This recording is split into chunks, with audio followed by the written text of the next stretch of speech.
ವಿಯೆಟ್ನಾಂನಲ್ಲಿ ನಡೆದಿದೆ ನಿತ್ಯ ಶಿವಪೂಜೆ.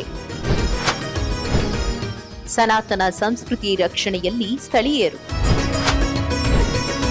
ಯಾರು ಈ ಚಾಮ್ ಹಿಂದೂಗಳು?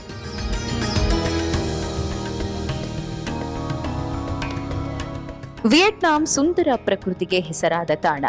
ಇತ್ತೀಚೆಗೆ ವಿಯೆಟ್ನಾಂ ಅಂದರೆ ಹಳೆಯ ಯುದ್ಧದ ಕಥೆಗಳೇ ಕೇಳಿಬರುತ್ತೆ.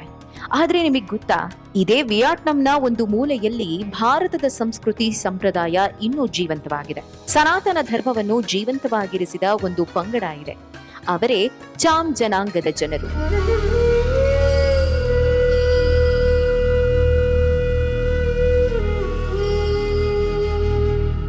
ಸಾವಿರಾರು ವರ್ಷಗಳ ಹಿಂದೆ ವಿಯೆಟ್ನಾಂನಲ್ಲಿ ಚಂಪಾ ಎಂಬ ಭವ್ಯ ಹಿಂದೂ ಸಾಮ್ರಾಜ್ಯವಿತ್ತು. ಆ ಸಾಮ್ರಾಜ್ಯದ ವಂಶಸ್ಥರೇ ಈ ಚಾಮ್ ಜನರು.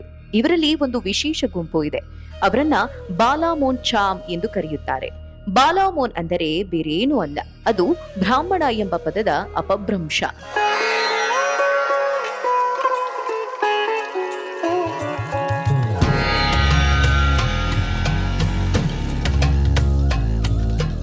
ಇವರು ವಿಯೆಟ್ನಾಂನ ಕರಾವಳಿ ಮತ್ತು ಕೆಲವು ದ್ವೀಪ ಪ್ರದೇಶಗಳಲ್ಲಿ ವಾಸಿಸ್ತಾರೆ.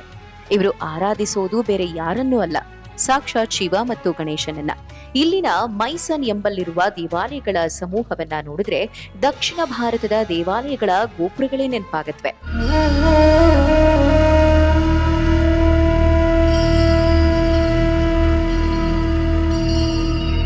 ಈ ಚಾಮ್ ಜನರನ್ನು ಯೋಧ ಪಂಗಡ ಅಂತ ಕರೀತಾರೆ. ಯಾಕೆ ಗೊತ್ತಾ? ಇತಿಹಾಸದ ಪುಟಗಳನ್ನ ತಿರುವಿದ್ರೆ ಚಂಪಾ ಸಾಮ್ರಾಜ್ಯ ಸಮುದ್ರ ಮಾರ್ಗದ ಮೂಲಕ ಬರುವ ಶತ್ರುಗಳನ್ನ ಎದುರಿಸಲು ಬಲಿಷ್ಠ ನೌಕಾಪಡೆ ಮತ್ತು ಶಕ್ತಿಯುತ ಸೈನ್ಯವನ್ನ ಹೊಂದಿತ್ತು. ಅನೇಕ ದಶಕಗಳ ಕಾಲ ಇವರು ಮೊಘಲರಂತಹ ಬಲಿಷ್ಠ ಸೈನ್ಯವನ್ನೇ ಎದುರಿಸಿ ನಿಂತಿದ್ರು.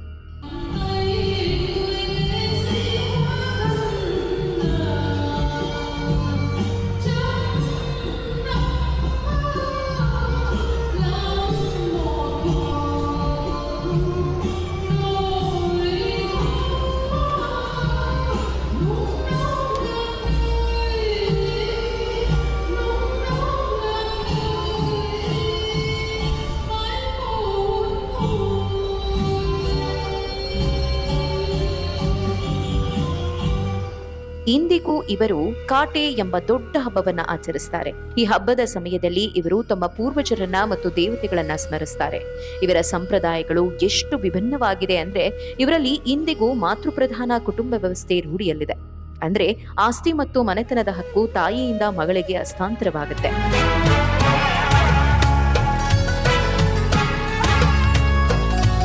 ಕಾಲ ಉರುಳಿದಂತೆ ಈ ಸಂಸ್ಕೃತಿ ನಶಿಸಿ ಹೋಗುತ್ತಿದ್ದರೂ ವಿಯೆಟ್ನಾಂನ ಈ ಹಿಂದೂ ಯೋಧರು ತಮ್ಮ ಬೇರುಗಳನ್ನ ಮರೆತಿಲ್ಲ. ಸಾವಿರಾರು ಮೈಲಿ ದೂರದ ದ್ವೀಪದಲ್ಲಿ ಭಾರತದ ಸಂಸ್ಕೃತಿಯನ್ನ ಇಂದಿಗೂ ಉಳಿಸಿಕೊಂಡು ಬಂದಿರುವುದು ನಿಜಕ್ಕೂ ಅಚ್ಚರಿಯ ವಿಷಯ. ಜೊತೆಗೆ ಹೆಮ್ಮೆಯೂ ಆಗದೆ ಇರುತ್ತಾ? ನೀವೇ ಹೇಳಿ.